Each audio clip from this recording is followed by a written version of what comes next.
J'aime les témoignages, je connais beaucoup de témoignages. Même quand je vois le témoignage sœur Josiane, qui m'a même dit la dernière fois, une seule personne ne reste, une seule personne était là, il rentrait, il venait, il prêchait, il disait, ah bon, il n'y a qu'une seule personne, bon, on ouvre la Bible, on prêche.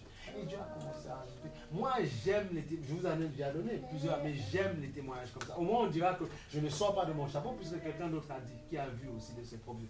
Donc, ça veut dire que si tu bosses, si tu travailles, Dieu fait. Dieu te teste. Mais bien sûr, tu penses que c'est toi seul qui es éprouvé. Tu penses qu'à mon niveau, merci Seigneur pour ta prière, tu penses qu'à mon niveau, je ne suis pas testé. Mais qu'est-ce que les gens pensent? Là, je peux décider de baisser les bras, de ne pas venir. Mais pourquoi je ferais ça? Si il faut tenir, frère. Il faut tenir. Il faut tenir, je suis désolé. À moins que, soit il y a deux solutions. Soit tu veux quelqu'un qui va se parquer n'importe où dans l'église, qui se... Ah ben vas-y. Mais si tu es quelqu'un qui dit non, Dieu veut commencer une œuvre avec moi, Dieu veut bâtir avec moi, Seigneur, c'est bien ce que tu fais partout. Mais Seigneur, je vais mettre les mains. J'ai décidé d'être ce type de chrétien. Moi, j'ai décidé ça. J'ai décidé ça. J'ai décidé ça. J'ai décidé ça. Et ce sera comme ça. J'ai décidé ça. C'est comme ça. Et même, tu sens que ce n'est même pas toi qui as décidé. C'est l'appel qui te pousse, qui te bouscule. Et l'appel est tellement fort que même s'il y a une péripétie dans ta vie, tu te lèves, tu grondes les ténèbres. Tu dis non, non, non, non, non, vous ne m'aurez pas. Parce que mon Dieu nous appelle à quelque chose. Parce que sans le savoir, parfois dans l'invisible, il y a des gens qui comptent sur vous. Si vous baissez les bras, toi qui habites juste là, mais c'est quoi ces affaires de chrétien? Qu'est-ce que... Voilà, comme une soeur qui avait fait, je sais pas, n'importe quoi, elle a laissé tomber le Seigneur. Le Seigneur, et puis le mari a dit, mais je lui avais dit que tout ça, ce sont des bêtises, c'est des macaqueries, tout ça. Voilà, pourtant c'est vrai, puisque d'autres continuent. Il faut tenir. Ça se trouve, t'attends un jour, ça se trouve, qu'est-ce que tu enseignes? Tu dis un jour, j'ai envie de, voilà, qu'est-ce que tu enseignes? Vous êtes testé. Ne demandez pas ce que les gens arrivent tout de suite. Vous êtes testé dans votre endurance pour voir si vous tenez bon. Mais vous croyez que Dieu va confier les choses à des mauviettes? Alors, mais non, c'est faux. Ça, il faut arrêter de rêver. Non, Dieu te forme le caractère. Il faut qu'il forme ton cœur. Parce que je vous assure, les gens vont arriver parfois avec des questions bizarres, des statistiques bizarres. Mais pourquoi? Mais il va falloir défendre votre doctrine. Voilà. Il y a un temps où on m'a dit, on m'a enseigné. Mais attends, il y a un temps où j'étais assis. Mais il y a un temps maintenant où je suis en première ligne. Et là, tu ne dois pas dire, non, il n'y a pas, on t'avait dit. Qu'est-ce qu'on dit? Démontre-moi. Et là, c'est autrement. Ah ben oui. Eh oui. Tu sais quoi? Il faut être debout. Je dis non, si, il y a l'appel qui est là. Il y a beaucoup d'appels, il faut tenir. Il faut tenir. Ah mais il faut tenir. Je dis Seigneur, c'est comme quelqu'un qui monte une entreprise. Il croit et la chose monte, la chose arrive. Donc on est là même. Sauf que moi, c'est pas moi le chef d'entreprise, c'est Jésus. Et comme c'est Jésus, c'est encore meilleur. C'est le meilleur banquier. Tout. Il prend soin de son œuvre. Et jamais n'abandonnera son œuvre. S'il voit un homme et une femme sincères, on a nos faiblesses, mais sincères, non, sinon il n'est pas Dieu, il est Dieu. Dieu doit te démontrer, même si tu abandonnes quelqu'un, te démontrer que toi, je t'aime, tu es une créature. Mais j'aime tous ceux qui sont sincères, tous ceux qui s'accrochent à moi. Et de là où tu es, il va te montrer tôt ou tard. J'ai vu des églises où les gens, tout le monde y parle parce qu'ils n'est pas d'accord. Et puis les gars, de loin, ils ont dit, pardon. Et même celui qui a dit, mais non, il n'y a pas de pardon, c'est même nous qui avions tort. Mais Dieu a ajouté. Et après, ils ont dit, oh, et là, on commence à dire, il ne faut pas jalouser. Il fallait être là quand il fallait intercéder, quand il fallait s'humilier à genoux, quand il fallait prier, quand il fallait jeûner, il fallait être là. Après, tu vas dans certains lieux de cette église, ils reviennent. Il dit, moi, je n'ai pas de problème, venez, asseyez-vous, asseyez-vous, installez-vous, il n'y a pas de problème, je vous aime. Mais, il ne faut pas me demander de te remettre à la même place que tu étais avant. Mais non, ça ne se fait pas. Il faut être ça en sérieux. Assieds-toi, il n'y a pas de problème. Mais non, mais comment on fait? Il faut. Si tu ne veux pas te battre pour les choses des gens, ne demande pas aux gens de se battre pour toi. C'est une logique, hein? C'est des lois spirituelles. Hein? Ce que tu ne veux pas qu'on fasse, toi ne le fais pas pour eux. Tu ne veux pas qu'on te mette des crasses, ne mets pas des crasses dans les choses des autres. Voilà. C'est comme ça. Les choses sont claires et nettes. C'est pas compliqué. Ce sont des lois. Les gens ne veulent pas comprendre ça. Ce sont des lois. Même on va prendre. Regardez, on va prendre.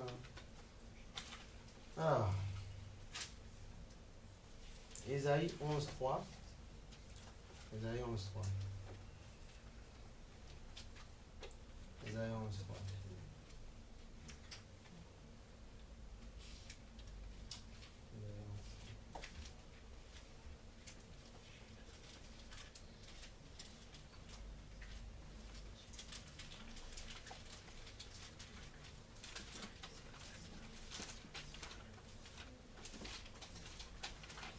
C'est merveilleux, c'est bien. Dieu nous met, on va tenir, mais bien sûr, parce qu'on est obligé de le faire. Parce que si on ne le fait pas, on va salir le nom de Dieu et ce ne sera pas bien. Merci. Glorifier le Seigneur sera tout son plaisir. Oui. Il ne jugera pas selon les apparences. Il ne décidera rien d'après des racontards. Donc d'après ce qu'on lui dira sur les autres, tu vois. En fait, là, qu'est-ce que le Seigneur veut nous faire comprendre? C'est que lui, quand il reviendra à régner 1000 ans, même c'est ce qu'il fait aujourd'hui, hein, il ne juge pas selon l'apparence. Alléluia. Il ne juge pas selon l'apparence. Il juge selon notre cœur. Il juge selon ce que nous faisons dans notre cœur. On va prendre Jérémie 17:10. Je vous assure, et ça n'a pas empêché que le ministère de la personne avance. Hein. Il y a des églises parfois, quand le monsieur était allé en Guadeloupe, il a vu les sœurs en paix s'habiller n'importe comment. Ils ont dit ça, avant que vous ayez changé, on va vous mettre des pagnes sur le corps. On a mis des pagnes. On a demandé, mais c'est terrible, hein. Mais si vous croyez quoi, dans cette église, on a dit, allez, on va vous acheter. Vous ne pouvez pas acheter, vous n'avez pas d'argent, on va vous acheter des vêtements. Vous mettre sur vous correctement. Mais ils ont mis des pagnes hein, sur les gens. Hein. Ça paraît rigolo, mais ça c'est eux, tu vois. Mais c'est pour te dire, parce que c'est sérieux. C'est sérieux. Mais non, c'est sérieux. Mais j'ai vu, tu vois des choses, mais tu dis, mais je ne comprends pas. Mais même si on a peur de dire ça aux gens, on peut y aller on te dit avec beaucoup d'amour, on dit, mais. Jérémie 17:10. Qui c'est que peut me lire Jérémie 17:10? Mais il ne faut pas être choqué. En fait, tu sais, on doit désirer la sanctification. Moi, je ne comprends pas. Aujourd'hui, c'est un problème aujourd'hui. On ne peut plus en parler. Mais ça dérange. Pourquoi ça dérange? Mais pourquoi? Alors qu'on dit Saint, Saint, Dieu est Saint. Mais non, ça ne doit pas déranger. Oh, c'est comme ça sort ça sort derrière. Mais non, c'est quoi le problème? Alors, c'est ça le problème, c'est que là où, regarde, il y a des pasteurs avec leurs femmes. Ils savent très bien comment Dieu fait pour bénir. Ils savent bien. Mais il y a des moments, on a dit, laissons le peuple dans l'ignorance. Laissons-le dans l'ignorance un peu. Et nous, faisons-nous du gras, amassons de l'argent. Donc eux, ils savent comment ils font, mais il ne faut pas dire au peuple. Le peuple, on laisse le peuple dans l'ignorance. Comme ça, le peuple est toujours malade. Il ne peut pas besoin de nous, et puis nous, ils sont voilà tout le temps. Et non, il faut faire grandir les gens. Et justement, pour pouvoir être moi, je ne sais pas, si demain il arrive que, je ne sais pas, on vous confie les 3 choses, il faudrait que l'autre qui soit assis se dise, je peux me représenter à cette personne. Mais s'il voit la même chose, pas besoin. S'il voit quelqu'un qui doit représenter, qui doit dire les choses, parce qu'elle vient n'importe comment, ça vient n'importe comment, et il dit ça, et il va dire, mais à quoi tu lui représentes quoi? Rien, ça ne l'attire pas. Il va dire, mais elle fait comme moi. Donc, limite même, il peut te prendre à la fin. C'est déjà arrivé, il te prend à la fin du culte. Tu viens en tant que diable de l'exhorter. Il dit, mais vous, là, vous prenez pour qui, là? Tu crois que tu es plus... Et il a le droit, et il sera en droit de te dire ça. Donc, attention. Soyez des modèles pour les autres. Et si celui qui vous enseigne, malheureusement, ça doit être votre premier modèle. Je dis charnellement. Donc, si vous demandez de faire d'une manière, il faut faire. Parce que vous allez voir comment vous allez, de votre comportement, vous allez attirer beaucoup d'autres personnes. Vous allez voir les gens, il faut que les gens soient choqués, ils soient troublés au début. Il y a des gens, c'est dommage, ils savent comment il faut faire. Ils savent. Mais ils attendent que le pasteur leur dise ça tous les 4 secondes. Que non, ça c'est pas bon, il faut tailler là, il faut pas être avec tel. Mais vous attendez quoi?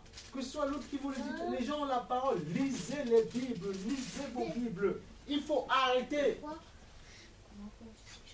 Si, attends, je dis, je ne suis pas Dieu, moi. Si je suis devant en train de te parler, c'est parce qu'il y a quelqu'un qui me fortifie, qui me donne la force d'être là. Donc, appuie-toi sur lui aussi. Mais par contre, il va te demander beaucoup de choses. Il va te demander de tailler par là, de tailler par là. C'est pour ça que les gens on aime plus le bâtiment que Jésus lui-même. Parce que si on s'approche de Dieu, il va pointer notre cœur. Et ça va nous déranger. Mais il faut ça. Parce que, frère et soeur, c'est lui qui sauve. Ton pasteur qui te parle, ou le diable dans l'église, je ne sais pas le frère ou la soeur chrétienne que tu connais. Lui aussi, c'est Jésus qui va le sauver. Ce n'est pas lui qui va se sauver, ce n'est pas le pasteur qui va sauver les gens. Lui aussi il sera devant le tribunal du Christ, on va me dire, dis-nous comment tu as administré un peu les âmes, dis-nous comment tu as fait ça. Tu savais la vérité, tu as menti, tu as caché, tu n'as pas dit. C'est pour ça que je dois dire. Maintenant, si tu ne veux pas faire, c'est ton problème, mais je dois dire. Après, tu te débrouilles avec Dieu. Débrouiller comme ça. Tu te débrouilles avec ton Dieu. Ah non, on ne va pas se faire fouetter au même moment. Non, tu te débrouilles avec ton Dieu. Et c'est là où les gens vont dire, waouh, c'était... Tu sais, ils ont montré, c'est comme un dessin animé, je ne sais pas si vous avez déjà vu ça, le riche et le pauvre. C'est qu'il allait sortir en fait de son monde, le riche allait retrouver. Mais il monte, et on va lui dire, ah, qu'est-ce que je fais là? Non, c'est jour des morts, cher ami. C'est jour des morts. Et là, tu vas voir. Vous rigolez, il y a des choses qu'on doit dire aux gens. Il y a des gens qui ont déjà eu affaire à des gens. On les a vus qui étaient dans le cercle des morts. Et ils ont dit que c'était pas rigolo ce qu'ils vivaient là-bas. C'est sérieux, l'âme revit, hein. L'esprit revit. Là-bas. Il n'est pas mort. Donc il faut faire attention. On sort de ce corps, tout n'est pas fini. Il y en a qui disent, et c'est pas grave, je m'en moque, je meurs et puis c'est fini. Non, c'est pas fini. Non, non, non, non. Non, non, non. Non, non. Là-bas, il y a une dame qui avait dit, il y avait un démon qui, c'était un démon de séduction, je ne sais pas quoi, c'est là donné, ou bien quelqu'un qui a eu la révélation. Et le démon, en fait, là-dedans, il a bousculé encore, il a insulté encore, tu vois, qui vivait là, elle pleurait, il dit, mais comment je peux faire, Seigneur? Le Seigneur dit, trop tard, trop tard. Ce sont des choses sérieuses. C'est parce que Dieu nous donne l'amour, on chante, on loue, on prend un certain, tout ça c'est bien. Mais il faut se dire, est-ce que je suis proche de Dieu? C'est important ça. Parce que Dieu dit, Dieu peut nous donner tout ce que nous désirons. Mais est-ce que j'irai après auprès de mon Père? C'est la question. Et il faut que tu ailles auprès de ton Jésus. Ici-bas, tu peux déjà le faire, être proche de Dieu. Donc, il faut bien faire. Regarde, Jérémie 17:10, qu'est-ce que le Seigneur dit? Dieu 17:10. Il faut rentrer dedans. Moi, l'Éternel, oui, vas-y. Je fous le cœur, je sonde les jours, pour rendre à chacun selon ses voies, selon le fruit de ses agissements. Voilà. 17:10, bon, je lis dans ma version. Il dit, moi, l'Éternel, j'explore, je contemple, je consulte. Parfois, je vous assure, il faut l'enseignement, moi je ne sais pas pour vous, mais je ne sais pas. Il faut définir, il faut comprendre. Il faut parfois comprendre. J'explore, tu vois.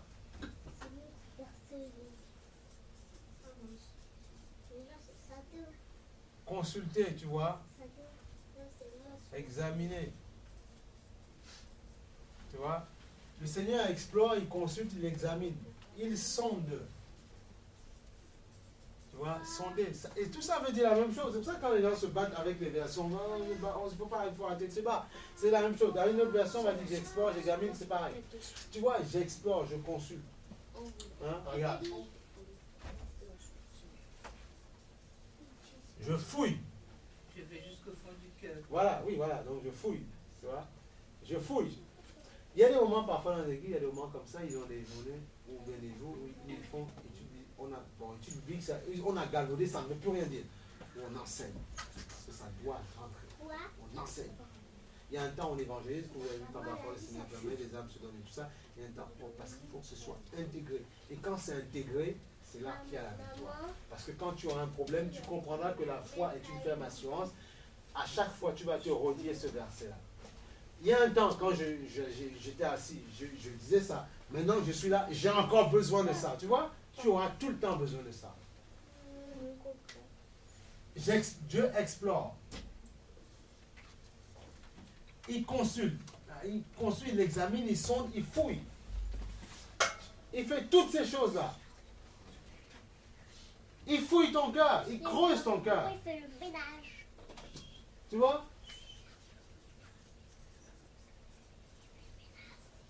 Mais non, mais il faut accepter l'enseignement, bien sûr. Regarde, dans l'église, c'est de l'enseignement. Tu écoutes l'enseignement, tu comprends, pour que ça te fasse grandir. C'est la parole qui fait grandir.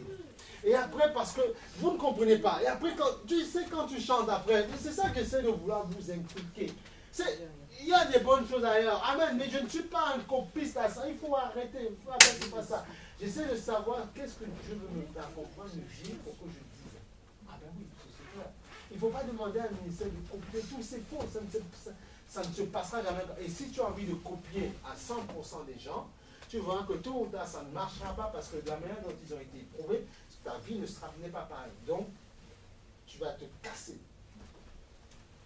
Il faut faire attention. Il y a des choses qu'on prend, on ne prend pas tout. Parce que sa vie n'est pas ta vie. Ce ministère n'est pas. Justement, tout se complète après. Oui. C'est ça qu'il faut comprendre. Il y a un temps, je te donne de voir, de regarder tout ça. Mais ça ne veut pas dire que tu dois tout. Non, non, non, non. Mais non, s'il faut tout prendre, mais dans ce cas, à quoi ça sert? On y va là-bas. Mais c'est stupide de faire ça. Mais non. Et qu'est-ce que Dieu peut poser sur toi? Rien. Il ne pose rien. Il ne bâtit rien. Mais c'est ça qu'il faut comprendre.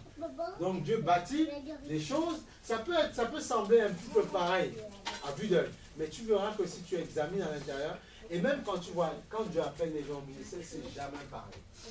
C'est jamais pareil. C'est jamais pareil. Jamais pareil. Tu vois? Donc tu vois, explorer, consulter, examiner, sonder, fouiller, poser. Voilà ce que Dieu fait. Et pas ta chair, ton cœur. Parce qu'il est quoi? Mais il ne peut pas faire ça sur ta chair. Il est esprit. Et cher les vrais adorateurs en esprit et en vérité. Comprends ça. Il est esprit et cher les vrais adorateurs en esprit et en vérité. Tu vois? Amen. 5.14, qu'est-ce que le Seigneur te dit? Hébreux 5.14. Hébreux 5.14. Il faut grandir en maturité. Moi, les mêmes versets, ça m'enseigne. Et en fait, ça me donne de la force, tu vois. Ça me donne de la force. Je me dis, mais non, mais ce Dieu-là ne peut pas mentir. Ce Dieu, mais il est tellement fort, tellement puissant. Il ne peut pas mentir, ce Dieu. Il ne peut pas. Et après, tu vois, les gens disent, oh, on a bien reçu la parole, on nous a bien nourri. Parce qu'il faut qu'on te nourrisse. Il y a un temps, on danse, on chante, on se secoue, mais il faut qu'on sache pour qui on se secoue. Et quand on a compris qui est ce Dieu-là, on se sent fort. Parce qu'on a entendu tout à l'heure, dans ce que la sœur Sandra disait ce matin, il faut bien comprendre que Dieu va venir t'enlever toi, et Dieu te parlera à toi, et tu seras toi devant le tribunal. C'est parce qu'on est dans la même église, on ne sera pas ensemble. Non, tu seras seul devant ton Dieu. Et tu devras répondre. Tu diras, mais Seigneur, attends, je vais appeler mon... Non, il dit, non, je ne connais pas les autres, c'est toi. C'est toi. Et Dieu nous a donné la conscience pour pouvoir parler avec nous, communiquer avec nous. Et justement, ton prochain ne voit pas ta conscience. Dieu seul la voit. Donc c'est là que le travail se passe. C'est là que ça se passe. Parce que la victoire, le succès se passe dedans. Alléluia. Et on fait trop de chichi. Quand on a trop, on s'ennuie, les gens sont fatigués. Les gens ils mangent tellement qu'ils font des overdoses de nourriture. C'est ça qu'il y a des maladies bizarres ici. Des cancers bizarres. Parce qu'on mange tout et n'importe. On mange des... Tu n'es pas obligé de manger tout ce qu'il y a à Carrefour. Hein? Tu n'es pas obligé de remplir ton caddie de tout. Hein? C'est pas parce que c'est le même lait qu'on tourne dans tous les sens. On te sort un nouveau lait parce qu'on met un autre nom, on met ça veut abricot. Il n'y a même pas le vrai abricot. Et parce que c'est fouetté, c'est onctueux. Tu te dis, c'est mieux que le yaourt nature. Mais non, c'est juste onctionné autrement. C'est comme les œufs, quand tu les bats en neige, ils sont différents que quand tu les fouettes avec une fourchette. C'est tout. C'est tout. Et le gâteau est plus fin parce que tu as battu en neige. Mais c'est la même chose. C'est de la chimie. Tu vois, bon, mais il ne faut pas qu'on se laisse séduire. Ne vous laissez pas séduire. Mais honnêtement, aux chrétiens, quand vous allez courir ou faire du sport, c'est pas interdit. Il y a des musiques du Seigneur, tu mets je sais pas, des écouteurs, il y a des bonnes louanges, tu vas courir avec. Les gens me disent, mais non, c'est pas assez rythmé, il faut mettre musique du monde. Mais qu'est-ce que ça veut dire ça? Mais où est-ce qu'on est là? Et donc pendant ce temps-là, et après, tu t'es nourri l'âme de quoi? Et après, tu vas te rendre compte qu'après, tu as arrêté de courir. Mais c'est ça qui va te parler. Ça va faire une guerre entre la musique du monde et la musique du Seigneur. C'est pas assez rythmé. Non, il y a des musiques qui sont rythmées dans le Seigneur. À toi de savoir choisir. Même des musiques parfois qui sont douces, mais ça te donne le comprendre et tu vois Jésus en grand. Et tu dis, je vais arriver, je vais faire le tour du terrain. Mais c'est possible, c'est possible. Pas me dire le contraire. Donc, alors, tu vois, c'est possible. Regarde, on va prendre regarde, 1 Jean 4, 1. 1 Jean 4, 1. Bien-aimés, ne vous fiez pas à tout esprit, mais mettez les esprits à l'épreuve pour savoir s'ils sont de Dieu. Car plusieurs prétendus prophètes sont venus dans le monde. Voilà. Ne vous fiez pas à tout esprit, à toute personne. Ne vous fiez pas. Et ce qui est dommage, c'est comment les chrétiens se fient facilement aux gens. Parce que les gens disent, je suis chrétien. Parce que les gens disent, oui, je chante là, je loue là. Mais tout le monde n'est pas chrétien. Chrétien, ce n'est qu'un titre. Chrétien, il faut l'être dans le cœur d'abord. Chrétien, il faut l'être dans le cœur, dans le cœur. Dans le cœur, il faut l'être. Dans le cœur. C'est dans le cœur que tu dois être chrétien. Parce que Dieu nous a dit quoi? Il sonde, il examine, il creuse, il fouille, il consulte, il explore notre cœur. Aussi vrai que quand tu rentres dans un bureau, la personne, tes collègues, tout ça, ils te regardent, ils t'ont déjà scruté de la tête aux pieds. Mais c'est la même chose avec Dieu, mais ton âme, ton esprit. Et parfois, tu sais très bien que quand les gens te regardent, il y a des moments, bon, tu ouvres une porte, tu te dis, bon, je vais faire comme ça, je vais faire comme ça, je vais un petit peu m'arranger. Voilà, parce que tu sais que le regard humain t'examine, te sonde, te regarde, te consulte. Mais Dieu, c'est la même chose. Et il te voit tout le temps. Donc, faisons en sorte que nos cœurs soient agréables devant le Seigneur. C'est ça, en fait. Que nos cœurs soient agréables. Puisqu'il regarde là, et il se trouve que c'est dans nos cœurs qu'il dépose la bénédiction. Parce que parfois, il te dit, je vais te donner ça. Mais, parfois, tu doutes. Tu n'es pas ferme. Pourquoi? Parce qu'il y a d'autres choses qui te parlent dans ton âme. Qui te donnent de baisser les bras. Qui te donnent de te décourager. Qui te donnent de penser que Dieu ne fera pas. Qui te donnent de penser que Dieu ne fera pas ci. Mais s'il le fait, puisqu'entre-temps, il te donne ci, il te donne ça. Il te promet un travail à gauche, à droite. Donc, il travaille. En fait, comprends ceci. Le Seigneur dit, sa parole est comme une lampe. Il t'éclaire. Au fur et à mesure, c'est comme s'il t'amène à un point. Il t'amène à un point A. Mais pour t'amener à ce point-là, il te donne ça. C'est pour te donner la force dans la marche. C'est peut-être que ce que tu demandes, je ne sais pas, c'est le point A. C'est quelque chose que tu veux. Qui t'est cher, que tu veux vraiment. Mais pour t'amener là, il te donne d'abord ça. Il te donne ça. Il te donne ça. Parce que s'il te donne ça tout de suite, tu ne sauras pas gérer. Parfois tu dis, mais si Seigneur, je gère, je contrôle. C'est ce que tu dis. Mais Dieu nous connaît. Et Dieu veut que nos choses portent du fruit. Franchement, comprenez ça. Il faut comprendre ça. Je veux ça, mais avant d'arriver à ça, on va dire que ce qu'il me donne est sur l'autre bord. Mais pour arriver à l'autre bord, il faut qu'il me tende une perche. Et il faut que je tienne la perche. La perche est comme une bénédiction. Il faut que je la tienne pour pouvoir justement arriver à l'autre bord. Il faut comprendre ça. Il faut comprendre, et ce n'est qu'un Père d'amour. Et même si tu ne vois pas une chose arriver, tellement il t'aime, tellement il faut comprendre que la bénédiction principale, c'est d'abord, comment on appelle ça, c'est le Saint-Esprit. C'est la chose primordiale. Mais il y a des moments où on veut faire la charrue avant les bœufs. On veut quoi? On veut d'abord l'autre bénédiction, mais on ne veut pas ce qui va nous donner de pouvoir tenir ferme cette bénédiction. Et Dieu le sachant, parce qu'il examine, il consulte nos cœurs, il sait qu'on ne comprend pas ça. Donc, qu'est-ce qu'il dit? Il dit, ben, comme c'est comme ça, moi, je vais résister. Je te résiste. Enfin, un orgueilleux, c'est quoi? Il ne faut pas toujours voir, wow, orgueilleux, l'orgueil. Il ne faut pas voir ça comme un truc sale. Un orgueilleux, c'est quoi? C'est quelqu'un, il ne faut pas voir, parfois quand on parle, on nous a tellement appris les mots, mais on a les mots puissants, on a tellement dit, on a tellement... Regarde, on a tellement... Il faut comprendre. Le Seigneur, je bénis le Seigneur quand il vient de comprendre. On a tellement compliqué les choses. Quand on te dit, un orgueilleux, c'est un orgueilleux, il est orgueilleux, cet homme, cette femme, ça te fait mal, ça te déchire, tu ne comprends pas parce qu'on ne grandit pas dans la connaissance des mots. Les mots sont un mystère. Alors que quoi? Un orgueilleux, c'est quoi devant Dieu? C'est quelqu'un qui parfois, Dieu vient avec beaucoup d'amour, lui dit, fais si tu ne veux pas le faire. C'est tout. C'est, si tu veux, un entêté, quelqu'un qui veut quelque chose, qui veut que Dieu fasse ça, mais il n'est pas prêt à modifier son comportement pour voir ce que Dieu veut faire. C'est tout, c'est ça en fait, c'est tout. Et Dieu dit de ceci, je résiste à l'orgueilleux. Je fais grâce à l'homme. L'homme, c'est quoi? C'est celui qui a accepté le son de la voix de Dieu. Celui qui a écouté et entendu ce que Dieu veut faire. C'est ça, l'homme. C'est tout. Mais parfois, on dit,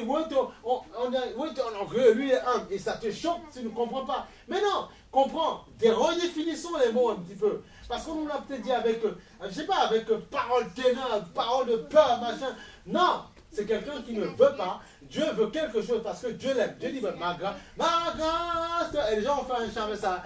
Ton amour m'envahit, ma grâce suffit, Seigneur. Et on chante, oh, on est content. Oui, mais Seigneur fait des tues, tu ne veux pas ma grâce te suffit. C'est bon. Voilà. Il y a un cantique comme ça. Voilà. Il est très bien, très bien. Mais comprenons, est-ce qu'on comprend ce qu'on chante? Peut-être que Dieu avait beaucoup de choses pour nous. Mais on est têtu. Il dit, mais non, mais c'est pas grave. Il te sera fait selon ta foi et ma grâce suffit. Moi, je vous dis que moi, qui vous parle, parfois j'ai été amené à revoir ma copie dans beaucoup de choses. Il faut expliquer quoi. Mais on ne rigole pas là. On a affaire à des gens aujourd'hui dans le monde entier qui acceptent beaucoup de choses, qui se renseignent dans tous les sens. Si tu n'es pas prêt à laisser Dieu te renseigner, te façonner la tête, tu ne pourras pas expliquer ça aux gens. Parce que ceux que tu as connus hier, il y a 10 ans, ne sont plus les mêmes aujourd'hui. Parce que le Seigneur dit dans Daniel, la connaissance va grandir, va tellement s'amplifier que les gens vont acquérir de la connaissance. Et si toi, tu ne veux pas grandir dans la parole du Seigneur, tu ne sauras pas expliquer les choses aux gens. Parce que tu vas rester dans ta chose ancienne et tu ne sauras pas grandir alors qu'il y a d'autres personnes qui grandissent, qui recomprennent, qui reconsidèrent, parfois qui remettent même en question les choses. Mais ils ne perdent pas la foi pourtant. Mais non, remettre des choses en question, c'est pas perdre la foi. Mais qu'est-ce que ça veut dire? Mais non, puisqu'il faut grandir, tu ne perds pas la foi. Le plus important, c'est de rester dans la sanctification, vivre l'amour de Dieu, la puissance de Dieu, la grâce de Dieu. Voilà, c'est tout.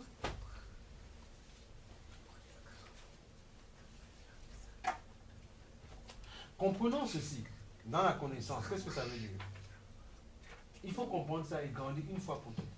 J'ai toujours dit aux gens, Adam et Ève, il faut grandir au bout d'un moment. Adam et Ève, ça ne posait pas un problème avec Dieu, ils étaient dans le jardin, ils étaient nus dans le jardin d'Éden. Où était ça? Ça veut dire quoi? Il faut le comprendre et comprenez ça, grandissez. Tu peux, en fait, tu peux t'habiller n'importe comment. Dieu, c'est pas son prochain. C'est ton cœur. Et là où Dieu n'est pas d'accord, c'est par rapport à ton prochain. Vous comprenez ce que je dis? Donc, Dieu veut de la tenue pour le prochain. Ah oui, c'est pour le prochain. Et on comprend que la sanctification, c'est l'amour. En fait. C'est une preuve d'amour. Je ne veux pas choquer, laisser déchirer mon frère parce que Dieu me redemandera son sang. Alors par amour, je le fais. Il faut comprendre ça. C'est ça. C'est ça les mystères de ce truc-là. Il faut comprendre ces choses. Il faut comprendre et grandir. Mais ça, Dieu, il sait comment tu es. Mais où est son problème? Il dit, le problème c'est que, en fait, les gens, quand tu vois comment, malheureusement, comment on fait là, comment les gens se pavanent, tu dis, ils ne comprennent pas qu'en faisant comme ça, les gens leur collent une image, une étiquette. Parfois qu'ils ne sont pas au fond d'eux. Les gens leur collent une image. Parce que nous faisons quoi? Nous jugeons selon quoi? Donc tu devras combiner avec les deux camps. C'est là où je vais t'amener. Avec ce que Dieu examine ton cœur et l'être humain d'un aspect extérieur. Tu dois combiner avec ça. Dieu leur a mis une peau de bête, pourquoi? Quand ils ont péché. Parce qu'il a dit maintenant vous voyez comment vous êtes. C'est pour ça que Dieu nous dira, il faut vous vêtir. Pourquoi? Parce que le péché, tu as beau être sauvé, onctionné, pas onctionné, le péché est dans ton corps. Et il faut qu'il meure avant d'être glorifié à nouveau. Voilà. Mais ton âme est vivifiée, ton âme est transformée. Tu es pur, tu es né de nouveau en esprit. Les enfants, tu es né de nouveau en esprit. Mais ta chair n'est pas née de nouveau, jamais. C'est le même Albert qui est là. Les mêmes personnes peuvent dire, oui, mais je sais ce que tu faisais. Il dit, mais non, à l'intérieur, c'est un autre locataire. Moi, je le sais. C'est pour ça que le Seigneur dit, le Saint-Esprit est en vous. Le monde ne le voit pas. Mais vous, vous le savez, parce qu'il est en vous. On ne le voit pas. C'est comme la sœur qui me disait, oui, mais comment est-ce que c'est pas marqué? Je dis, mais c'est pas marqué que tu es chrétien sur ton front. Parce que les gens, ils pensent que quand ils sont dans le Seigneur, il y a tellement une gloire qui va tellement les entourer, que tout le temps on va voir cette gloire sur eux, que tout le temps on verra cette gloire. Mais non, écoute, vous êtes des sœurs. Tu penses que tout le temps, Dieu va mettre tellement une lumière sur toi et que quelqu'un ne va pas t'accoster? C'est pas tout le temps comme ça. Il y a des moments où les gens, ils ne savent pas que tu es chrétien. Il y a des moments, c'est vrai, ils peuvent voir quelque chose. Le Seigneur peut, parfois, quand ils voient qu'ils sont trop prétentieux, ils essaient de trop aller, le Seigneur peut mettre une gloire et ça les fait peur. Il dit, j'ai vu quelque chose. Mais parfois, Dieu peut enlever la chose pour un instant, juste pour voir ce qui est dans ton cœur. Est-ce que tu vas céder ou pas aux avances? Mais c'est ça qu'il faut comprendre. Mais oui, gloire à Jésus. Alléluia. Mais c'est ça qu'il faut comprendre. Donc Dieu, mais c'est ça. Les gens ne comprennent pas ça. Oui, mais je suis en Dieu. Dieu va me protéger. Oui, ces anges campent autour de toi. Mais parfois tu es mis au test. Parce qu'on veut voir ce qui est au fond de vos cœurs. Alléluia. Pour voir ce qui est au fond de ton cœur.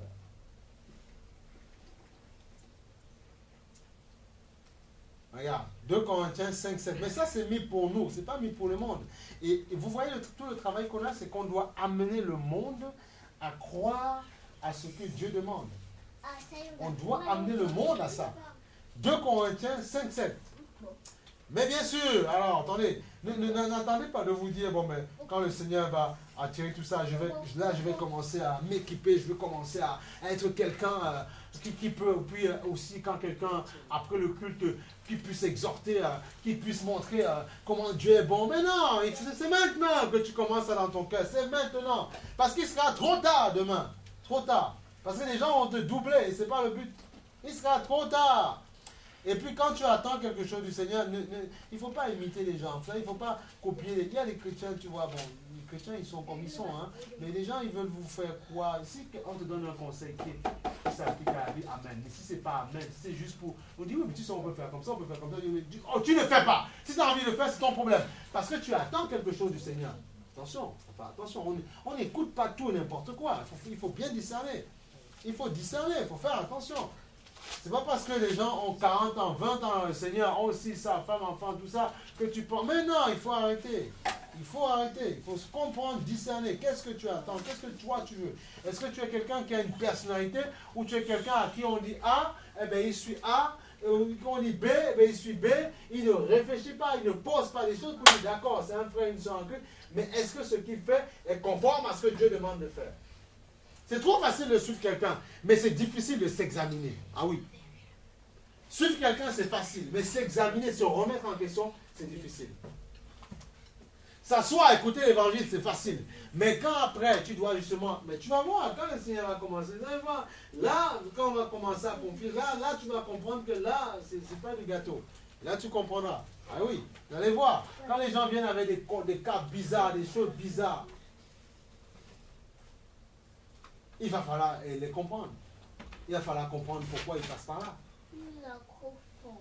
Si tu ne laisses pas Dieu te former par la parole, quand quelqu'un arrivera à dire, ah oui, mais dans ma vie, j'ai été tellement... Regardez la petite, regardez, la petite qui, où on a appris, où les parents, après on dit, oui, ils disaient, c'est pas nous, la petite de Wana, je sais pas quoi, Fiona.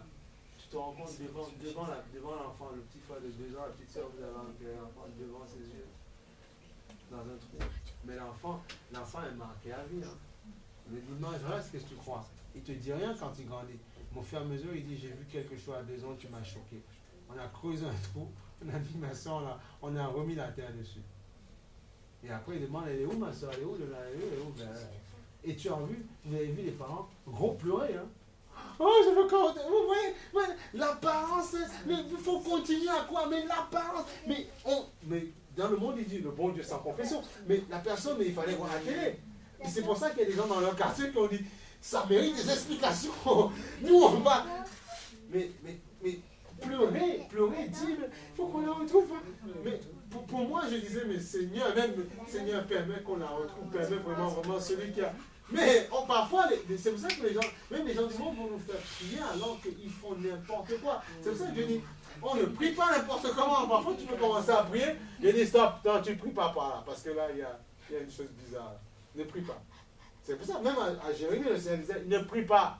Attention, c'est pour ça que les gens, quand tu demandes, prie pour moi, mais il faut être aussi en écart, il faut être clair devant Dieu. Là, ça se trouve d'autres chrétiens. J'avoue que quand j'ai entendu ça, j'ai dit, Seigneur, tu bénis, mais vraiment tu vois qu'il y a plus trop d'élan. Pourquoi? Le Seigneur te révèle, tu dis, ah bon, c'est terrible ça. Et ce qui est pire, c'est que les policiers le savaient déjà depuis le départ. Ah, voilà, tu as vu, ils ont la sagesse, c'est un peu la sagesse quand même. On attend, oui, on attend qu'elle accouche pour ne pas déstabiliser la... Voilà, mais malheureusement, tu es là en zonzon et l'enfant, on va placer. Tu vois? Peut-être à la famille, je ne sais pas. Mais regarde, et tu as... Comme, non, mais c'est grave, je ne sais pas. Tu arrives à faire couler des larmes. Tu pleures, mais c'est grave. Tu vois comment les démons, ils sont puissants, les démons, quand même. Ils sont très forts. Mais attendez, ils sont redoutables. Si tu ne t'appuies pas sur le Seigneur, mais tu crois en mensonge. Tu crois en tout ça. Oh là là. Et après, tu vois, quand justement le démon a fini sa puissance, et tout le monde commence à baisser les bras et on avoue, non, mais c'est toi qui as bâtonné, qui as tapé, voilà. Rien ne sera caché. Tout ce sera à nu et à découvert tôt ou tard. Alléluia. Je peux jouer le malin, mais tôt ou tard, ce sera exposé. Amen.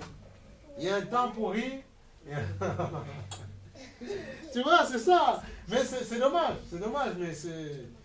Et tu vois, c'est dommage. Et ils ont perdu la confiance du point où ils sont.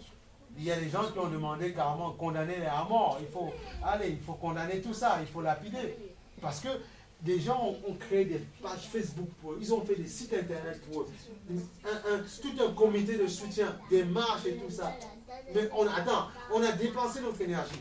J'aurais pu aller amener mon enfant au zoo, aller à Carrefour, je ne sais pas, mais pour toi, je suis ici mon ordinateur, j'ai tapé. C'est pour ça qu'il ne faut pas vous moquer. Quand les gens vous donnent leur confiance, il ne faut pas jouer avec ça. Hein. Parce qu'après, il y a une révolte et ils s'énervent et c'est normal.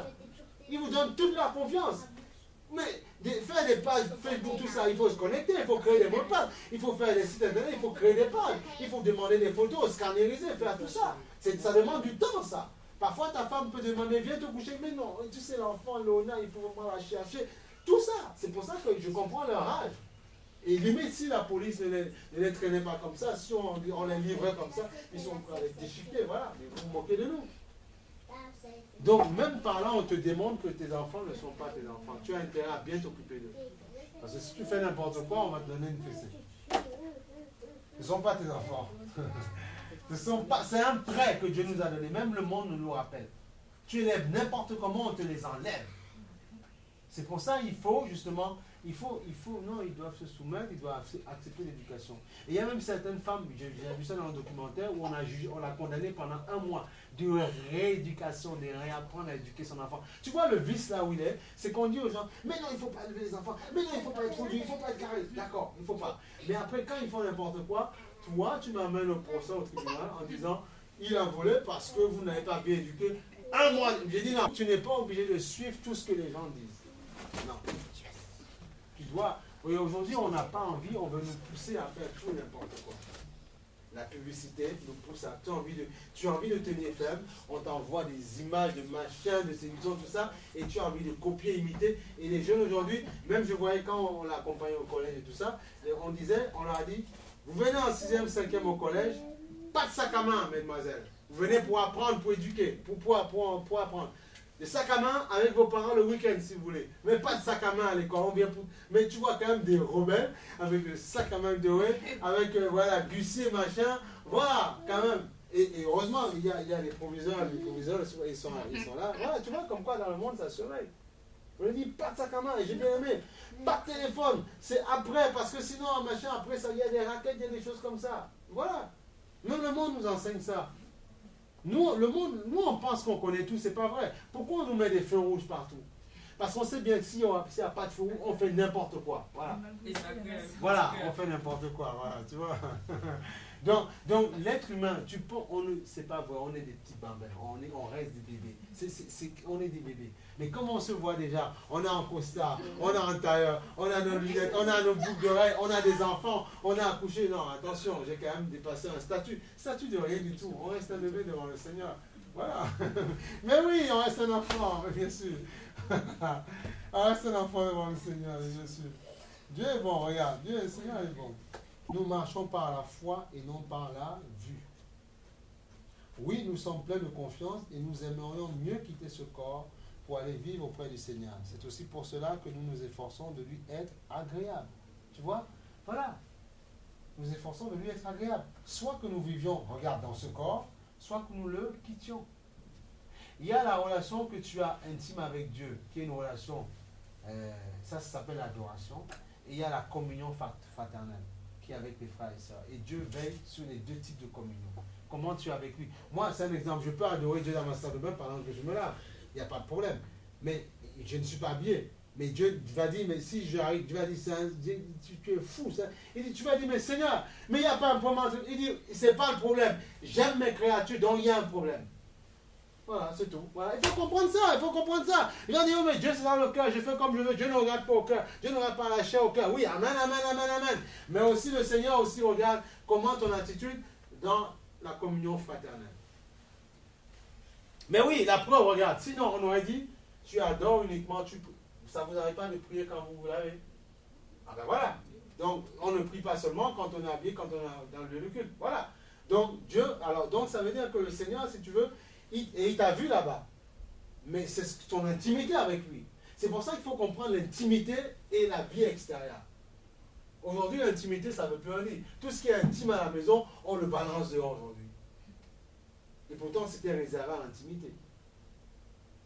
C'était réservé au couple, tout ça. Mais tout est exposé, tout est mis dehors.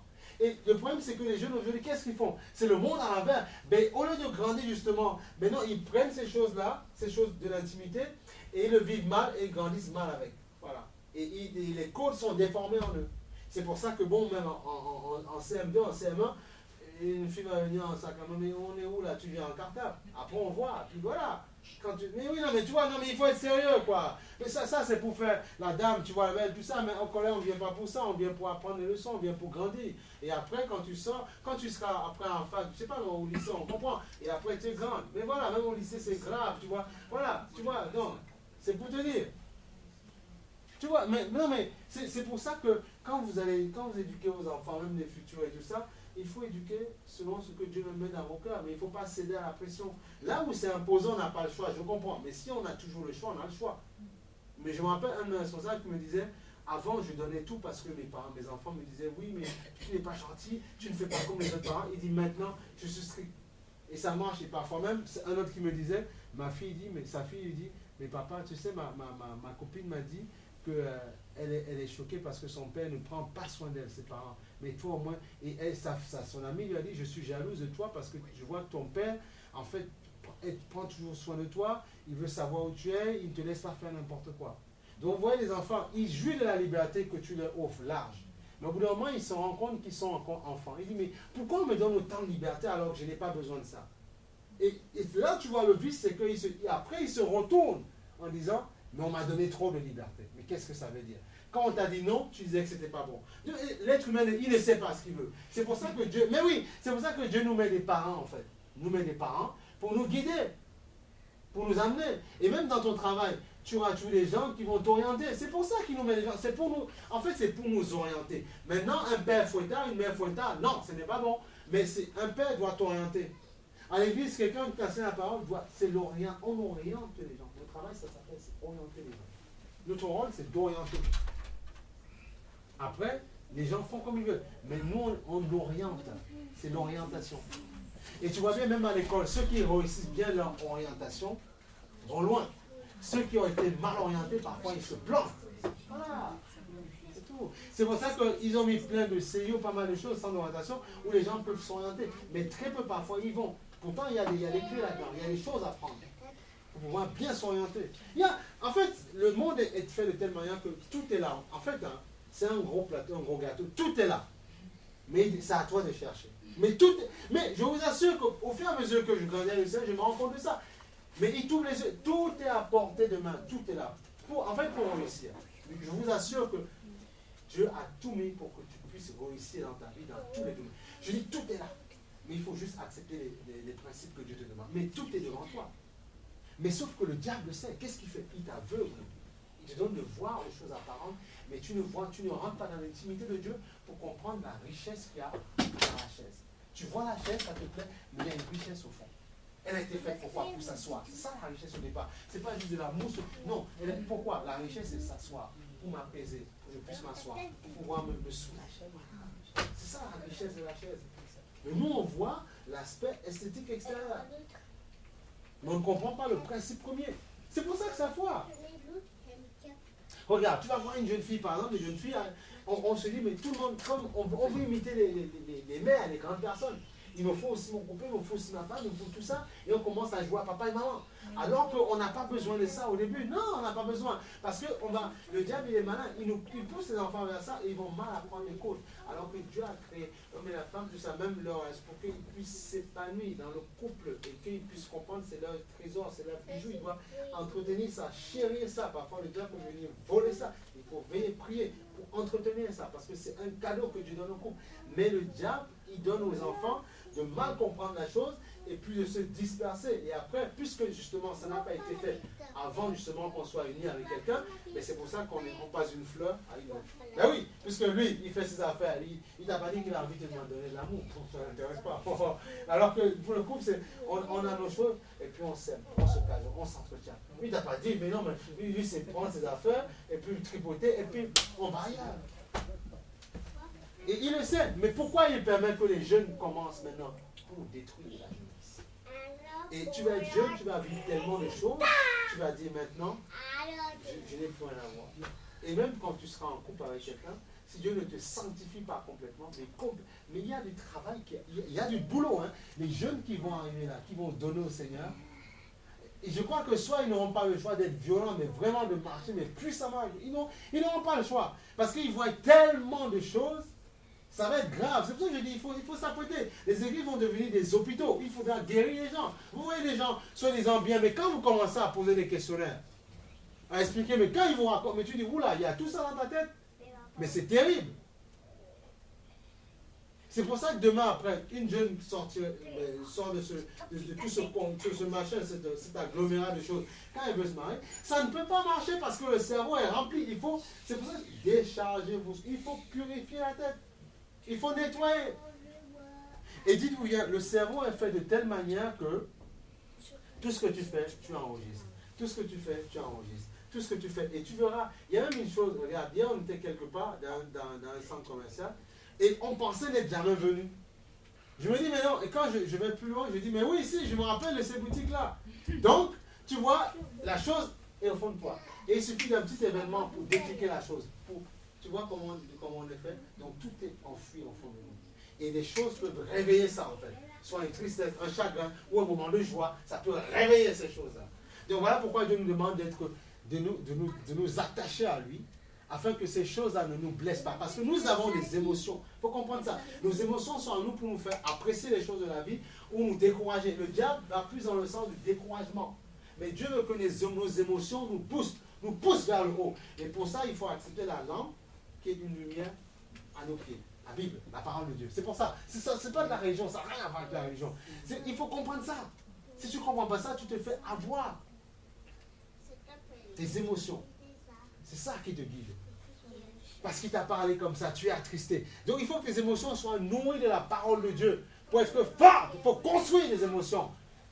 Tu vois, quand quelqu'un te blesse, on disait ça, c'est quoi Samuel disait Alexandre, il faut faire en sorte, il faut d'abord aimer le Seigneur. Après, tu aimes ta femme, ton mari. Comme ça ne veut pas dire qu'il faut aimer plus ta soeur, ton mari, ta femme. Donc, tu aimes ta femme, ton mari, et puis après les autres. Mais tu dois, même dans ton couple, tu dois aimer plus Dieu d'abord. Comme ça, quand l'autre te dérange un petit peu, ça peut arriver. Tu fais tu te reconnectes avec ton Dieu. Tu es toujours en connexion. Hein. Mais quand tu vois une déchue, paf, tu vois, comme le lien est établi, tu n'as pas de mal à te connecter. Après, quand ça s'aplanit, clac, on reconnaît. puis c'est bien, tout est bon. Et on apprend à se respecter, à s'aimer. C'est tout. Il faut faire ça. Tu dois travailler comme ça. Et en faisant ça, chacun fait ça, mais c'est merveilleux. Si tout le monde fait ça, et on reconnaît que non, je ne suis pas parfait. Ah non, tu n'es pas parfait. Mais Dieu nous rend parfait. Et c'est bien. C'est comme ça. C'est ça l'humilité. Il faut s'humilier devant le Seigneur. Mais c'est comme ça, ça. Si tu ne fais pas ça, tu vas haïr les gens, tu vas t'énerver, tu vas dire quoi, tu vas te marier, tu vas dire je veux plus de toi, tu es laid, tu ne me plais plus, tu vas. Mais attends, on a vu des gens, ils ont apprécié des gens, et puis ça n'a pas empêché qu'ils voient là, et puis. C'est comme ça. Et après, tu dis, ah, mais qu'est-ce que j'ai dit quand on a signé le papier, quand tu as au revoir. Tu dis, mais qu'est-ce que j'ai fait? Je me suis. Mais sauf que le pardon, on peut. Il faut faire attention. Non, mais Dieu est merveilleux, Dieu est bon. Dieu est bon, il faut persévérer, il faut tenir.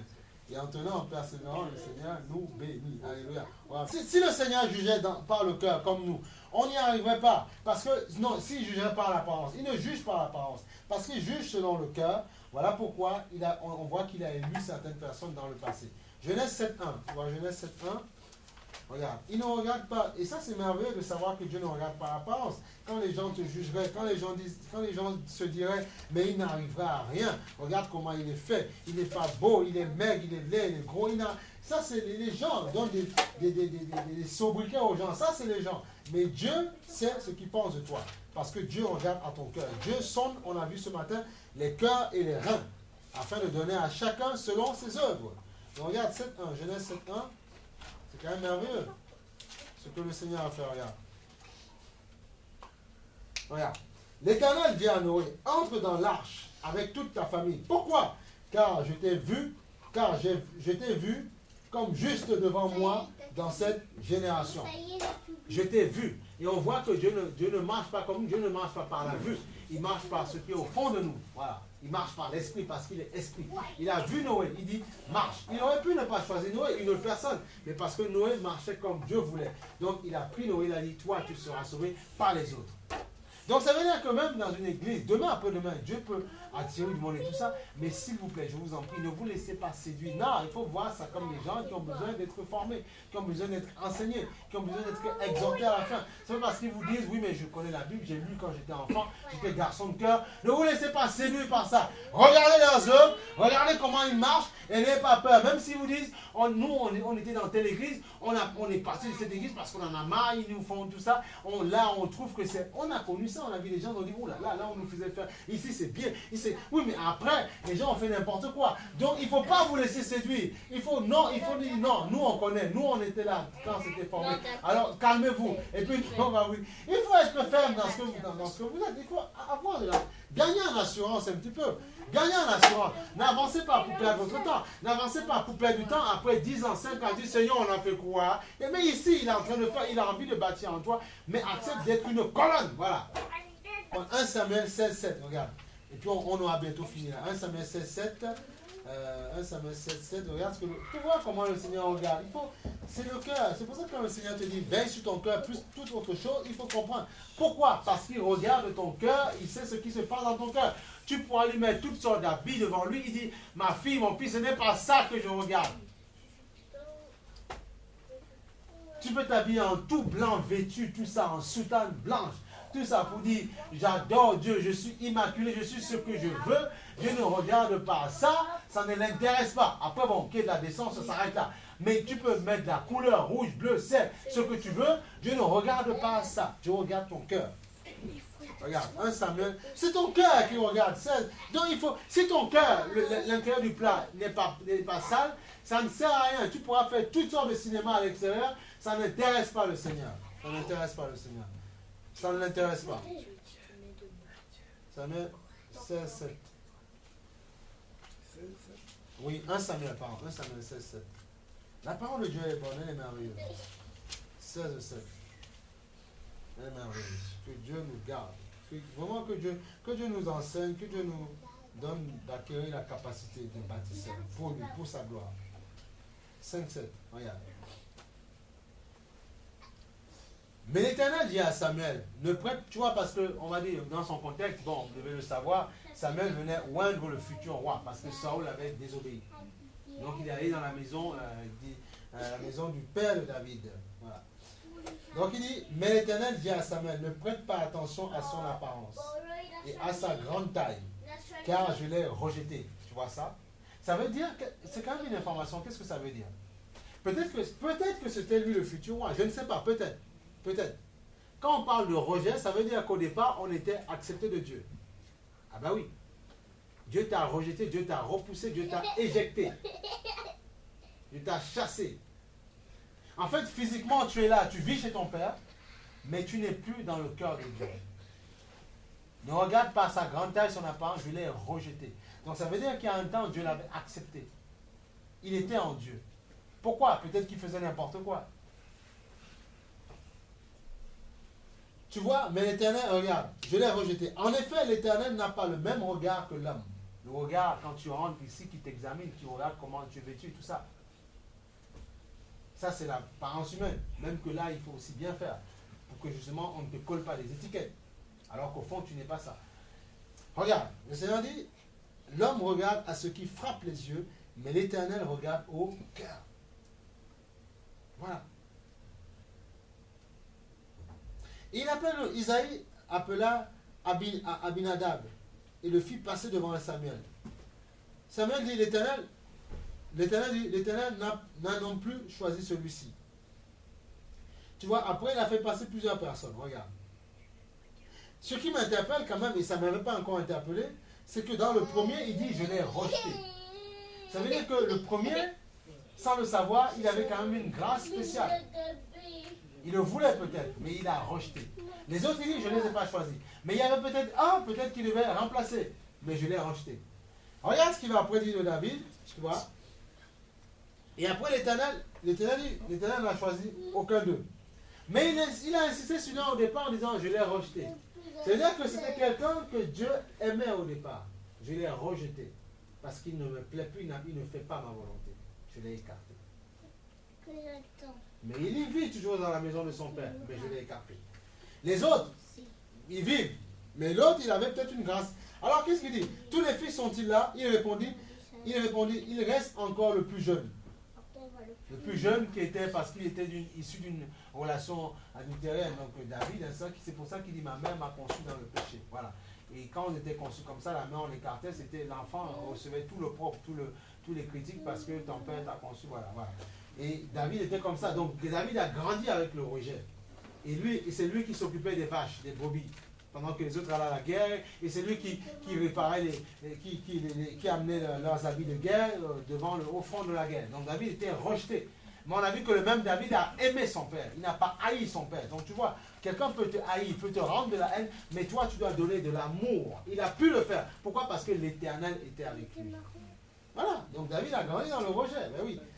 Donc si tu te dis, oui j'ai une enfance catastrophique, des affaires. Il y a des gens qui m'ont sorti. Ils m'ont dit, frère, je n'arrive pas à aimer Dieu parce que je n'ai pas eu un vrai père. Je dis, mais qu'est-ce que ça? D'accord, je comprends ça. Mais Dieu aujourd'hui te fait la grâce d'être ton père. Ça veut dire que tu es aussi, d'accord, tu as souffert, mais tu es un petit vicieux aussi. Parce que tu le veux. Celui qui aime réellement Dieu. Moi j'ai perdu mon père, ça m'a fait souffrir. Je me pensais, parce qu'on est orphelin quand on a perdu son père.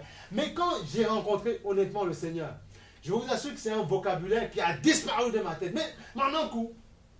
Les gens disaient, ah mais tu es orphelin, oh tu es orphelin parce que tu as perdu ton père et ta mère. Mais je vous assure, c'est pour ça que je dis toujours, quand j'ai rencontré Dieu, j'ai rencontré mon vrai père, celui qui a créé mon père, mon vrai père. Et le mot orphelin a été banni de ma tête, à jamais.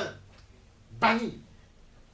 Il me dit, je ne sais pas aimer parce que je n'ai pas eu un... J'ai dit, mais d'accord, ton père, d'accord, mais tu as un vrai père en Christ. Aime Dieu comme ton père. Et pourquoi tu ne le fais pas? Mais Dieu dit par la foi. Donc tu dois bouger, tu dois te secouer un peu. Donc si tu ne le fais pas, si tu ne te secoues pas, c'est parce que tu es ambitieux. Il y a du travail dehors, je comprends, parfois c'est un peu difficile. Mais il y a des gens aussi qui ne veulent pas accepter tout n'importe quoi. Parce qu'ils ne veulent pas bosser aussi. Il y a du boulot. Mais il faut bosser aussi. Avant de dire on m'a refusé, bosse aussi. Cherche un petit peu. Fais les CV. Donne tes CV. Voilà. Avant de dire on ne me veut pas. C'est trop facile. C'est facile de faire ça.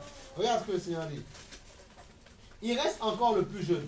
Mais il garde les brebis, tu vois. Son boulot, c'était garder les brebis. Pendant que les autres étaient à la maison, il mangeait, il soupait, veau gras et tout ce qui en suit. Mais le petit David, le dernier David, le rejeton, qui n'avait peut-être même pas la même musculature, la même force que ses frères. Mais lui, c'est brebis. Et Dieu lui a donné de déchirer la gueule d'un lion. D'un ours ou d'un lion? Hein? Ouais. Tu vois, Dieu, mais bien sûr. Dieu, tu vois, regarde. Gardez les brebis. Alors Samuel dit à Isaïe, envoie quelqu'un le chercher. On se dépêche. Car nous ne prendrons pas place avant qu'il ne soit arrivé. On ne va pas manger avant qu'il ne soit arrivé. Parce qu'il y a un oin qui doit arriver là. On ne prend pas place. Non, on ne fait pas ça. Isaïe envoya quelqu'un le chercher. Il était roux, avec de beaux yeux et une belle apparence. Il était roux. L'Éternel dit à Samuel, lève-toi, verse de l'huile sur lui, car c'est lui. Voilà, tu vois? C'est lui. Pourtant, il y en a un qui a, il dit c'est lui, là. Il est peut-être rouquin, mais c'est lui. C'est un rouquin, mais c'est lui Dieu. Et parfois, on se moque des rouquins ici, on se moque des rouquins. Même s'ils ont les yeux bleus, ils ont une belle apparence, un beau physique, mais on se moque des rouquins. Mais Dieu l'a aimé. Voilà. Mais on voit quand même qu'il y a une chose, là où Dieu aussi, ce qui nous interpelle. Parfois, les gens peuvent dire, oui, mais tu sais, il ne faut pas être jaloux, chacun a sa beauté. Le diable a tellement sali nos pensées qu'on pense que tel est plus beau, tel est plus belle. Le diable c'est là la force. Le péché est tellement entré dans le corps qu'on n'arrive pas à comprendre quand quelqu'un aime cette personne parce qu'il la trouve belle, beau, toi tu dis qu'il est laid. Alors que lui, il le trouve beau. C'est ça qu'il faut comprendre. Et regarde, Dieu dit, ce qui est fort, c'est que le Seigneur, quand même, on voit que, malgré qu'on disait qu'il était rouquin, il dit qu'il avait une belle apparence. Donc Dieu regarde le cœur, certes. Mais Dieu aussi n'a pas de problème avec l'aspect extérieur. Non, mais ça nous enseigne. Il a dit l'autre était grand de taille, il avait une belle apparence. Mais lui aussi, David, il avait une belle apparence aussi, mais il était rouquin. Donc pour certains, il n'était pas valable. Mais Dieu regarde. Donc Dieu, en fait, comment te dire ça? Dieu regarde nos cœurs. Mais Dieu, en même temps, tu vois, là où on nous jugerait du côté extérieur, Dieu nous apprécie. Dieu nous aime comme on est. Et quand Dieu nous voit, Dieu te voit beau et te voit belle. C'est pas parce qu'on a souillé certaines cultures, on a souillé certaines races, que nous sommes laids. Non, c'est pas vrai. Tout le monde est beau. En fait, les gens vont te renvoyer l'image que tu donnes de toi. C'est ça qu'il faut comprendre. Donc, laissez Dieu vous donner une image positive de vous, une image. Soyez fiers de vous, pas arrogants de vous, fiers de vous. Et vous allez voir que les gens vont vous trouver nickel. Où est le problème? Les gens vous trouvent bien. Parce que vous dégagez déjà cette odeur-là. Parce que vous êtes content de vous. Vous n'êtes pas complexé en fait. Dieu n'a pas un problème avec ça. Parce que tu comprends que Dieu regarde au cœur. Et parce que tu auras compris ça, tu feras des bons en avant. Tu seras fier de toi. On a beau dire ce qu'on veut. On a beau dire oui, mais je gère, je contrôle. Mais tu marches avec les codes de la vie. Tu marches avec ce qu'il y a à la télé. Tu marches avec ce qu'on dit. Tu marches avec ce qu'on a dit de l'histoire. Ce qu'on a dit de l'histoire des noirs, des blancs, des... Tu marches avec ça dans ta tête. On te l'a enseigné. Ou parfois tu allais toi-même te renseigner. Voilà pourquoi c'est dommage. Il y a des chrétiens qui avaient bien commencé. C'est pour ça que je dis, il y a des choses qu'il faut regarder sur YouTube. Il ne faut pas tout regarder. Même si ça arrive que tu cliques, discerne avec la parole. Il y a des gens, en soi disant, les soeurs, tout le monde prend la caméra, se braque dessus, s'assoit sur un bureau et envoie. Fais ce que tu veux. Mais attention, les gens commencent bien. Après, les gens vont dans un sens où ils te disent, parce qu'on a lu ce matin, il avait le pied de bronze, poli. On dit, mais le bronze, c'est sombre. Donc Jésus était noir. C'est une fierté. Même qu'il était blanc, où est le problème? L'essentiel, c'est qu'il te sauve. L'essentiel, c'est que tu reçois son esprit. Alors, vous noir ou du dos blanc, c'est une fierté pour vous, alors, de savoir que Jésus était noir. Pour moi, ce n'est pas une fierté, tu vois. Tout ce qui m'intéresse, c'est qu'il m'aime, qu'il me donne son amour. C'est tout ce que je veux. Aujourd'hui, il y a des gens qui disent, faites ce qu'on voulait. Pour moi, Jésus... Mais alors, ça va changer quoi? Parce que le fait que Jésus... qu'on dise que Jésus était noir, ça va redonner aux noirs leur splendeur. Ils vont demander être des présidents de partout. Mais ça c'est pas notre problème. Peu importe la couleur, même qu'il serait chinois, c'est pas mon problème. Ce qui m'intéresse, c'est que quand j'ai besoin, quand je crie vers lui, qu'il me donne son amour. C'est tout ce que j'ai besoin. Et que quand je lui demande quelque chose dans la prière, je sais qu'il le fera. Voilà. Même si dans son trône là, il est chinois, c'est pas mon problème. Ce qui m'intéresse, c'est que je suis esprit. Je ne regarde plus mon côté extérieur. Je demande, je reçois. C'est tout. Voilà. J'ai besoin de paix, je reçois. Ça prouve qu'il ne regarde pas à l'extérieur. Voilà. C'est tout. Il faut être tranquille avec ça. Alléluia. C'est pour ça que dans 1 Thessaloniciens, je vais vous lire, vous prenez 121, qu'est-ce qui est dit? Le Seigneur dit quoi? Il dit le Seigneur, retenez ce qui, en toutes choses, retenez ce qui est bon. Alléluia. Gloire au Seigneur. 1 Thessaloniciens 5, 21. Le Seigneur dit, en toutes choses, retenez ce qui est bon. Donc ça veut dire que je vois les chrétiens gauche à droite, mais retiens ce qui est bon. Ce qui n'est pas bon, ne le prends pas. 1 Thessaloniciens 5, 21. En toutes choses, retenez ce qui est bon. Ce qui n'est pas à prendre, on met à la poubelle. Ce qui est bon, on garde. Alléluia. C'est ça qu'il faut comprendre. Alors, écoute, s'il vous plaît, une petite dernière chose, et puis on finit. Pour vous montrer que quand les gens disent que ouais, la Bible a été écrite par les hommes, mais inspirée de Dieu. Regarde. Je vais te lire Exode 17, 14. Là, on a fini, mais je veux juste pour te fortifier. On ne va pas tout voir aujourd'hui, mais Exode 17, 14. Pour que tu aies de l'assurance, que tu comprennes que c'est la parole de Dieu. Exode 17, 14. Qu'est-ce que le Seigneur dit? Parce qu'on nous raconte n'importe quoi, mais il faut comprendre. Tout est marqué, tout est caché en fait. Tout est caché là. Il faut juste vouloir lire en fait. Tout est marqué, tout. Il y a tout, toutes les réponses, les clés, le succès. Tout est marqué dans la Bible. Tu comprends? Tout est marqué dans la Bible, tu comprends? Hein? Tout est marqué dans la Bible. Il faut fouiller. Fouille là, tout est marqué là. Et Exode 17, 14, regarde. Qu'est-ce que le Seigneur dit? Mais bien sûr, Dieu va vous bénir. Il faut croire, mais faites ce qu'il vous demande de faire. Même si ce qu'il vous demande de faire est parfois Dieu, s'il vous plaît, faites-le. Vous ne serez pas déçus. Regarde. Alors, regarde. Tu vois, je vais lire sur le 11. Regarde. Non, au début. Regarde. Les enfants, c'est bon pour vous. Exode, regarde, 17, 8. Les Amalécites vinrent combattre Israël à Réphidim. Alors Moïse dit à Josué, choisis-nous des hommes, sors et combat les Amalécites. Demain, je me tiendrai au sommet de la colline. Le bâton de Dieu dans la main. Regarde, Josué se conforma à ce que lui avait dit Moïse. Il n'a pas dit on va désobéir à Moïse. Il a écouté. Il a vu la gloire. Parce que parfois, souvent, les pasteurs, on donne des conseils, mais on dit, mais lui raconte ce qu'il veut, on s'en moque. On va faire nos rebelles. Mais fais ton rebelle. Mais écoute, non, tu vas voir ça, tu vas voir, tu vas grandir. Tu vas grandir. Je ne suis pas parfait, mais il faut savoir écouter certaines choses. Regarde ce qu'il dit. Josué se conforma à ce que lui avait dit Moïse pour combattre les Amalécites. Quant à Moïse, Aaron et Hur, ils montèrent au sommet de la colline. Lorsque Moïse levait la main, Israël était le plus fort. Tu te rends compte? Lorsqu'il baissait la main, Israël était le plus faible. Non mais c'est puissant ça. Il lève le bâton. C'est comme c'est du yo-yo. Il lève le bâton, Israël tape les autres. Il baisse le bâton, Israël se fait battre. Tu vois la puissance. Dieu avait mis la gloire dans le bâton. C'est lui. Il a dit ça, il a mis la gloire dedans. Tu vois? Il disait comme, alors, le plus fort. Et lorsqu'il baissait la main, Amalek était le plus fort. Mais c'était aussi pour éprouver le cœur des Israéliens et pour leur faire comprendre que c'est Dieu qui leur permet de triompher. Regarde. Comme les mains de Moïse commençaient à devenir lourdes de fatigue, on baisse. Qu'est-ce qui s'est passé? Ils ont dit non, mais il y a un secret dans le bâton. Il y a un secret là. Ils ont dit, ils prirent une pierre qu'ils placèrent sous lui et s'assit dessus. Aaron et Hur soutenaient ses mains, l'un d'un côté et l'autre de l'autre. Ainsi, elles restèrent fermes jusqu'au coucher du soleil. Et Josué fut victorieux. Elles sont restées debout. Il a gagné, ils ont gagné, tu vois, parce que quand il baissait, il se faisait massacrer. Il augmentait, tu vois, c'est comme s'il s'amusait, tu vois. Il s'amusait, tu vois, il baissait. Et après, les mains sont restées fermes et ils ont gagné. Et ce qui est merveilleux, regarde ce qui est merveilleux. Ce qui est merveilleux, en fait, Josué fut victorieux d'Amalek et de son peuple au tranchant de l'épée. L'Éternel dit à Moïse, regarde, écris cela dans le livre pour qu'on s'en souvienne et déclare à Josué. Pour qu'on s'en souvienne, et déclare à Josué, j'effacerai le souvenir d'Amalek du dessus du ciel. Donc tu vois, ce qui est merveilleux, écris ça dans le livre pour qu'on s'en souvienne. Écris dans la Torah. C'est la Torah, Premier Testament, la Bible. Et donc tu vois, écris ça dans le livre.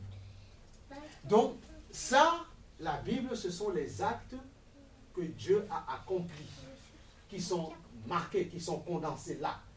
Et pour qu'on s'en souvienne, parce que ceux qui vont croire en ce que j'ai marqué là, j'accomplirai les mêmes exploits dans leur vie.